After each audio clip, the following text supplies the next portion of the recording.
பேரன்புமிக்க மதுரை பாராளுமன்றத்தினுடைய வாக்காளர் பெருமக்களே, வருகின்ற 19/4/2024 அன்று நடைபெறுகின்ற மதுரை நாடாளுமன்ற தேர்தலில் நமது பாரதிய ஜனதா கட்சியினுடைய வெற்றி வேட்பாளர், தேசிய ஜனநாயக கூட்டணியுடைய ஆதரவு பெற்ற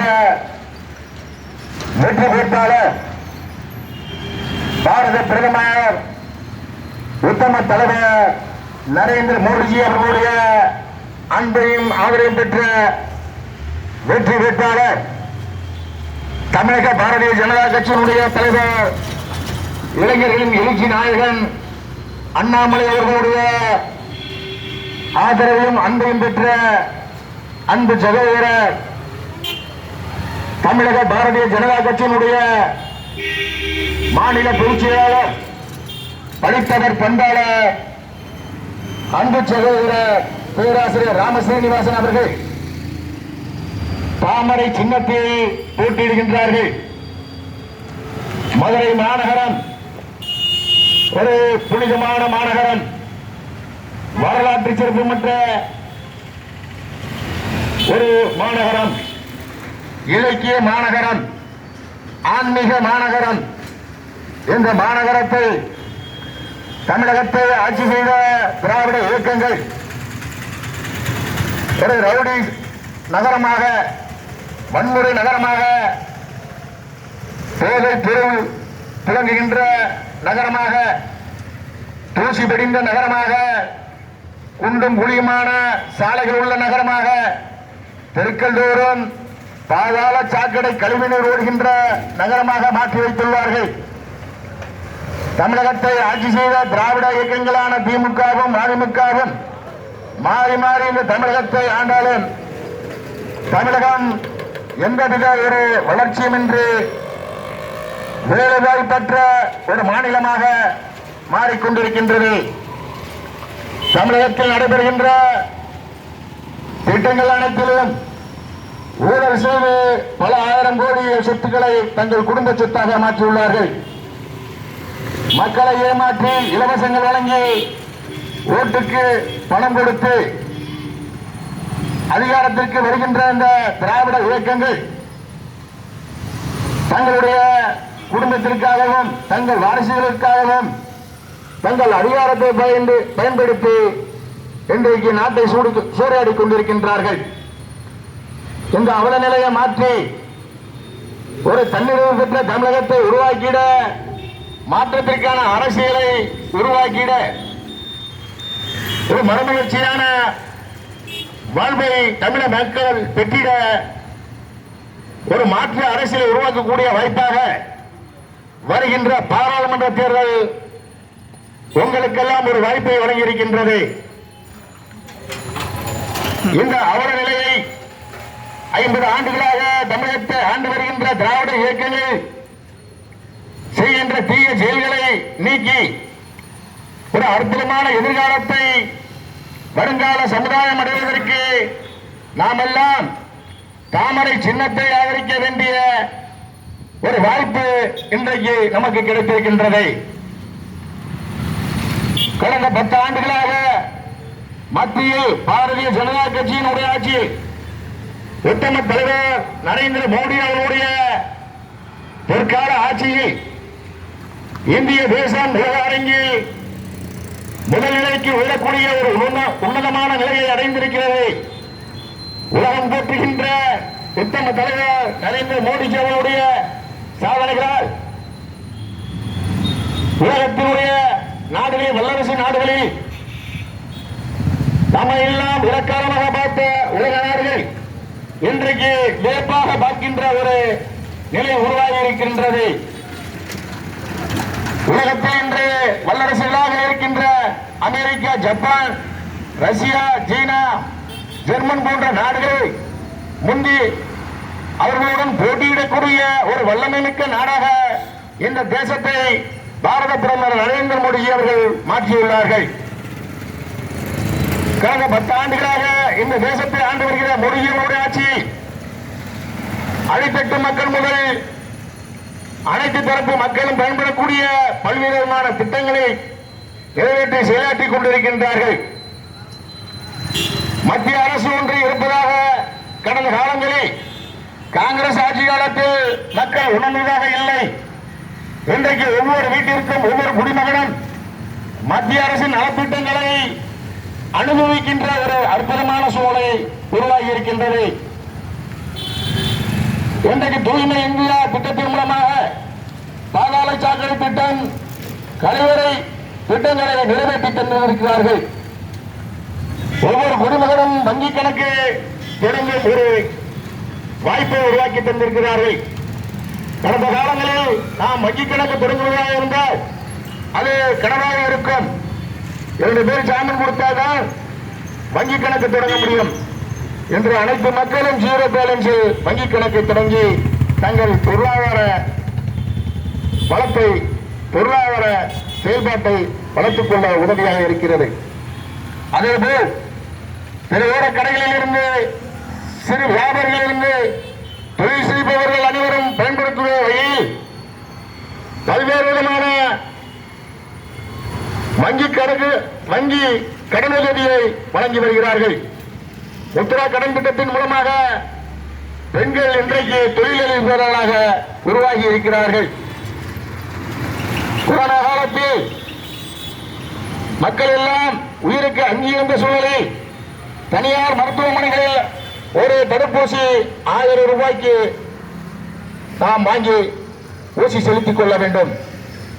வேலை வாய்ப்பற்ற வருமானமற்ற அந்த சூழ்நிலையில் ஏழை மக்கள் எப்படி அந்த ஊசியை வாங்கி பயன்படுத்துவார்கள் என்று சிந்தித்த நரேந்திர மோடிஜி அவர்கள் 140 கோடி மக்களுக்கும் 2 முறை இலவச தடுப்பூசி வழங்கி உயிரை காத்துள்ளார்கள். அது மட்டுமல்ல, உலகத்தில் உள்ள ஏழை நாடுகள் எல்லாம் தங்கள் நாட்டு மக்களை கொரோனா என்ற கொடிய நோயிலிருந்து காப்பாற்றுவதற்காக பதறிக் கொண்டிருந்த சூழ்நிலையில் அந்த நாடுகளுக்கு எல்லாம் 500 கோடி தடுப்பூசி மருந்துகளை அனுப்பி இன்றைக்கு உலகத்தினுடைய விஸ்வகுருவாக உயர்ந்து நிற்கின்றார் நரேந்திர மோடிஜி அவர்கள். இது போன்ற எண்ணற்ற திட்டங்களையும் மனிதாபிமான வகையில் இந்த தேசத்தினுடைய மக்கள் வாழ்க்கை வளம் பெற வேண்டும், இந்த தேசம் உலக அரங்கில் உயர்ந்த நிலையை அடைய வேண்டும் என்று அயராது பாடுபட்டுக் கொண்டிருக்கின்ற பாரத பிரதமர் நரேந்திர மோடி அவருடைய பொற்கால ஆட்சி தொடர்ந்திட நாம் எல்லாம் அவருடைய கரத்தை வெளிப்படுத்த மதுரை பாராளுமன்ற தொகுதியினுடைய வெற்றி வேட்பாளர் ராம ஸ்ரீனிவாசன் அவர்களுக்கு தாமரை சின்னத்தில் வாக்களித்து பாராளுமன்ற உறுப்பினராக நாம் எல்லாம் தேர்வு செய்ய வேண்டும் என்று உங்களை பாதம் தொட்டு வேண்டி விரும்பி கேட்டுக்கொள்கின்றோம்.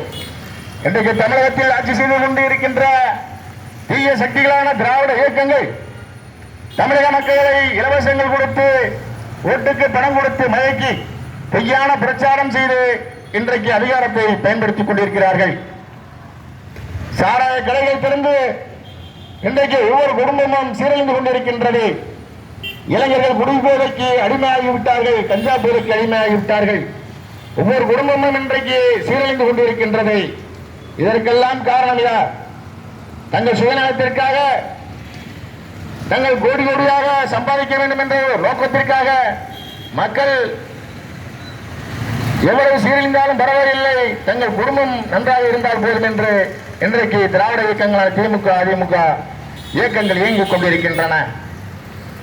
பொய்யான வாக்குறுதிகள் கொடுத்து மக்களை ஏமாற்றி அதிகாரத்திற்கு வந்துவிட்டு இன்றைக்கு அவர்கள் தங்கள் சுகபோகங்களை தெளித்துக் கொண்டிருக்கின்றார்கள்.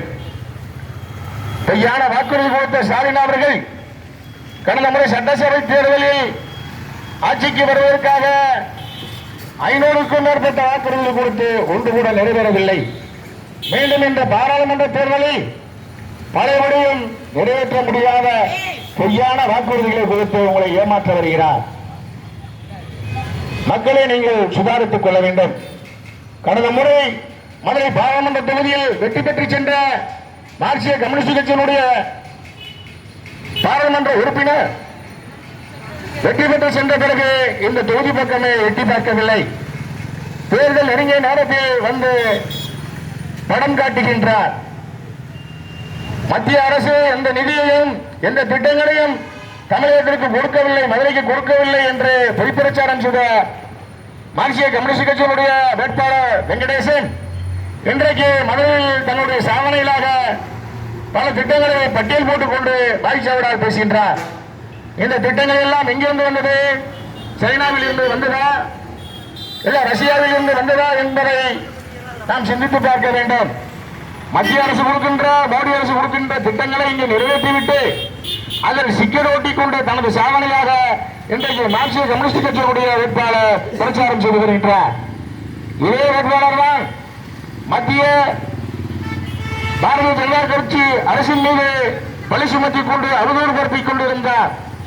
இன்றைக்கு மத்திய அரசு நிறைவேற்றி வருகின்ற ஸ்மார்ட் சிட்டி திட்டங்களை, வளர்ச்சி திட்டங்களை, நகர்ப்புற வளர்ச்சி திட்டங்களை தன்னுடைய சாதனையாக சிக்கல் ஓட்டிக் கொண்டிருக்கின்றார். இதைத்தான் அமலப்படுத்த வேண்டும். அடுத்து அமைய இருக்கின்றது நிச்சயமாக பாரத பிரதமர் மோடி அவர்களுடைய தலைமையிலான பாரதிய ஜனதா கட்சி ஆட்சி என்பது உறுதியாகிவிட்டது. இந்த சூழ்நிலையில் மத்திய அரசுக்கு வலுச்சேர்க்கின்ற வகையில் நமது பாராளுமன்ற உறுப்பினர் இருந்தால்தான் மத்திய அரசு திட்டங்களை சரியாக கொண்டு வர முடியும்.